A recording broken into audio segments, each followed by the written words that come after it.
अस्सलाम वालेकुम वीवर्स, आज मैं आपके लिए लेकर आई हूँ ऐसी रेसिपी बीफ न्यारी की जो एक बार खाएगा तो बार बार बनाने को दिल करेगा।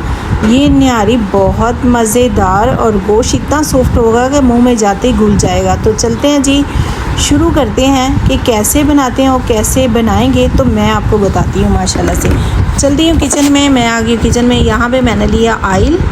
इसमें ऑयल करेंगे 1.5 कप ऑयल का डालेंगे। आप घी भी ऐड कर सकते हैं। मैंने ऑयल लिया है तो साथ हम ऐड कर देंगे प्याज। 2 अदद प्याज हैं, इसको ऐड कर देंगे। इसमें 2 अदद प्याज हैं तो हाफ़ आपने ऐड कर देना उसमें गोश्त में, हाफ़ आपने निकाल लेना जब ब्राउन हो जाए। तो यहाँ पे जी गोश्त ऐड कर देंगे। प्याज हो चुका था ब्राउन, मैंने थोड़ा सा निकाल के और मैंने गोश्त ऐड कर दिया इसमें। तो ये साथ ही हम लहसुन अदरक का पेस्ट जो है वो ऐड कर देंगे। गोश्त भी भुनेगा और लहसुन अदरक का पेस्ट जो है वो भी साथ भुन जाएगा, तो वो ऐड कर देंगे 2 चम्मच। ठीक है, तो ये ऐड करके इसको अच्छे से गोश्त को भुनना है आपने, यानी कि इसका कच्चापन जो है वो ख़त्म हो जाए। तो यहाँ पे इसको अच्छे से हम भुनेंगे। तो माशाल्लाह देखिए कितना मज़े का, कितना अच्छा सॉफ्ट हो चुका है और मज़े का भुन चुका है। तो यहाँ पे जी इसको भुनाई इसकी जो है वो ज़रूरी है, वो आपने ज़रूर करनी है अच्छे से।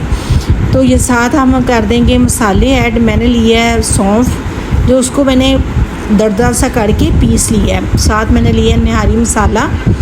आप घर पे भी बना सकते हैं निहारी मसाला, आप बाज़ार से भी ले सकते हैं। तो मैंने लिया है बाहर का निहारी मसाला, तो उसको ऐड कर दिया है माशाल्लाह से। तो यहाँ पे जो गोश्त वो भुन चुका है। तो जो प्याज मैंने निकाले थे उसको मैंने निकाल के दही में डाल के उसको मैंने ग्राइंड कर लिया है अच्छे से करके, साथ मैंने डाल दिया। तो यहाँ पे जी दही का पानी हो चुका है खुशक, तो खुशक पानी करना है करके फिर अच्छे से भून के फिर इसमें ऐड करना है पानी और 3 घंटे तक इसको भून जाना है। आप प्रेशर में भी पका सकते हैं। आप अगर ऐसे हांडी में बनाएंगे तो टेस्ट ज़्यादा आएगा।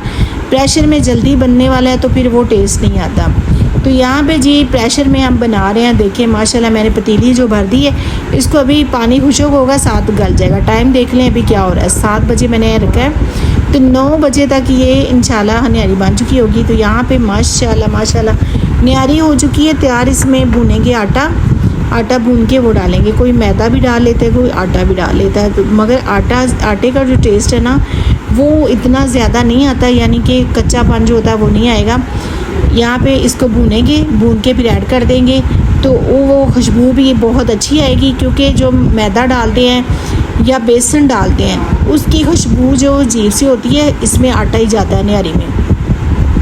तो यहाँ पे मैंने 1 कप आटा लिया, उसको मैं अच्छी से भून लूँगी, यानी कि रेड जब हो जाए, हल्का सा खुशबू आने लग जाए, फिर इसको उतारना है। तो उसके बाद फिर ऐड कर देंगे न्यारी में। न्यारी हो चुकी है तैयार माशाल्लाह से। तो यहाँ पे ऐड करेंगे जब इसमें ना लैम्स बन जाएंगे, आप आटा डालेंगे लैम्स बन जाएंगे, उसको अच्छे से आपने कर लेना मिक्स और चमचे चलाते रहना। अगर चमचे नहीं हो रहा तो आप फेंट ले थोड़ा सा।